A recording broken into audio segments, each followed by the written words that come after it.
السلام عليكم ورحمة الله تعالى وبركاته. صباح وناكسن صاحب بيال مال كستاد جوكتان وصاحبكين عبد الرشيد خنعية عاد بايدي سلام يا صاحب هذا كنول هامبورغ جرماني iyo sidoo kale guud ahaan wadankan Jarmalka sidoo kale to waxaan salaamayaa Soomaali kasto meel kasto oo caalamka ka joogo waxaan idin leenahay jimco wanaagsan jimcuhu waa maalin ka duwan maalmaha kale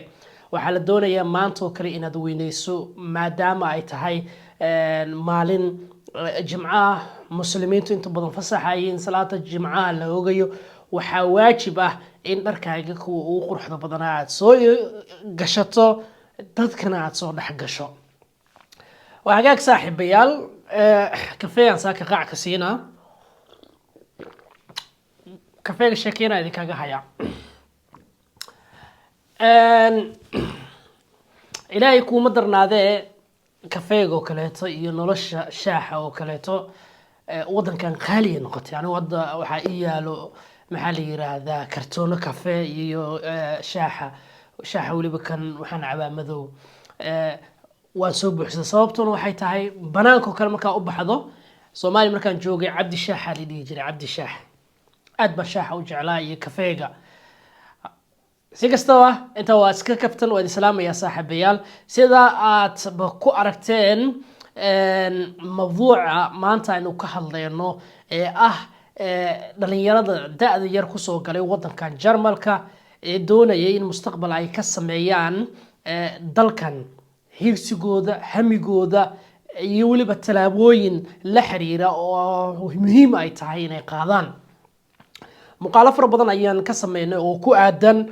قفك مركا أو كو عسبي هاي دلكن وكليتو جرمالك ولا صوّد الجلي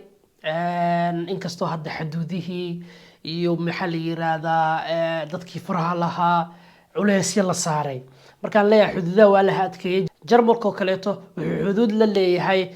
ku dhawaad ilaa iyo maxaa la yiraahdaa sagaalka dal dadka qaxootiga way u fududahay inay soo galaan hasaatee hadda waxa uu bilaabay Jarmalka in xuduudihiisa uu adkeeyo wadanka bebeen aan lagu soo galin dadka faraha ku lahaa wadamada ay Poland ugu horeyso kaleeto ama Serbia Jarmalka soo galana in si degdeg ah loo celiyo mawduucaas oo kale waan ka soo hadli doonaa dadka faraha leh Poland oo kale faraha ay ka soo dhigeen waxyaabaha u wanaagsan inuu sameeyo si wadankan ugu noolaado iyada barnaamij kale aan ku soo qaadan doonaa saate mawduuca maanta aan dul istaago saaxiibayaal wadankan inta ugu badan dhalinyaro Soomaaliyeed ayaa iska dhiibta hasaate badi waxay hadda u badan yihiin dhalinyaro ka soo galay dalalkan Greek ama Poland ama Belarus soo wada maraya Serbia haday ahaaleed qaarkood waxay isku dhiibeen da'yar wadanka marka aad da'yar isku dhiibto isaga mustaqbal ayuu ka leeyahay sababtoo ah waxba baranaysaa markaad wax baratana waad shaqeynaysaa da'da aad ku duqoobaysana aad ayay u sii dheeraanaysaa marka Jarmalka taas iyaga faa'iido ku qabaan aduu marka maxaa faa'iido ku qabtaa aduu waxa faa'iido ku qabtaa waxaad helaysaa fursad uu si helin kan da'da weyn isku dhiibay sanooyin ka hor maysan jirin qofka da'da yar inuu loo ogolaado inuu ka shaqeeyo shaqooyin gaaban sida mini job oo kale 5 saacadood uu soo tuurto ama isbuuciiba 10 saacadood uu soo tuurto marka muhiimadda aan qodobka maanta ka hadlayo ayaa ah taas wadankan waa soo gashay da'yar ayaa tahay lacagtii ceerta ayaa lagu bilaabay 400 iyo jajab ilaa 500 baad qaadataa waxaad awoodaa oo aad shaqeyn kartaa mini job ha ka tagin maxaa la yiraahdaa da'daada yar marka aad gaarto 18 sano horaha ka cararin wax baro luqadda baro wadankan isdhexgalkiisa sameey sidoo kaleeto waa inaad maxaa la yiraahdaa sameysaa xirfad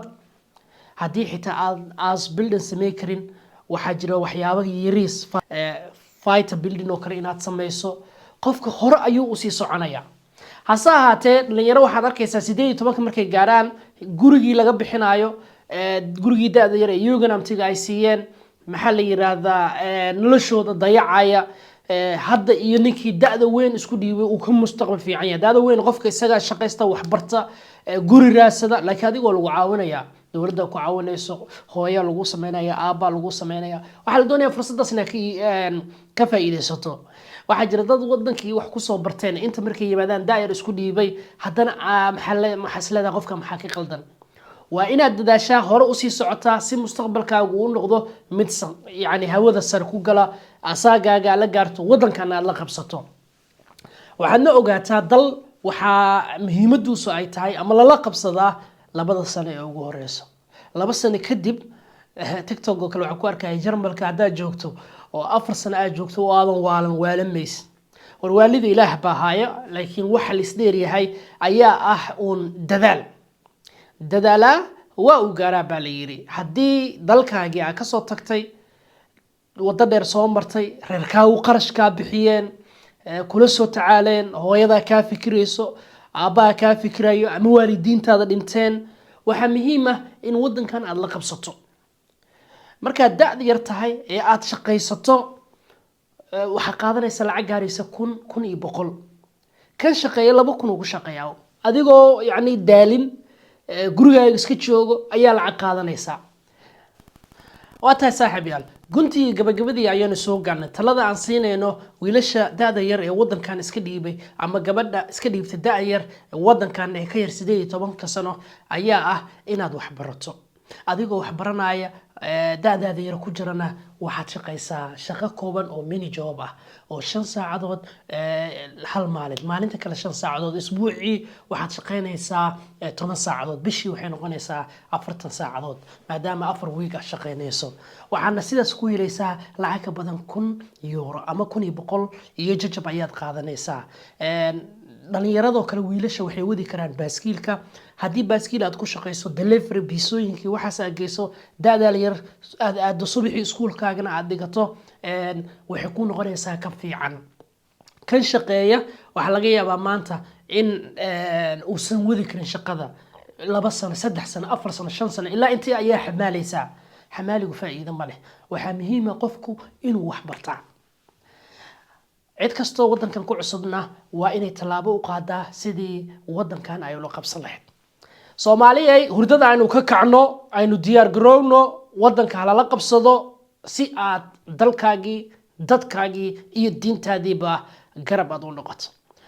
warwaan salaamaya saaxiibayaal waa saaxiibkiin qadciye oo idin leh jimco wanaagsan salaamu calaykum waraxmatullaahi wabarakaatuh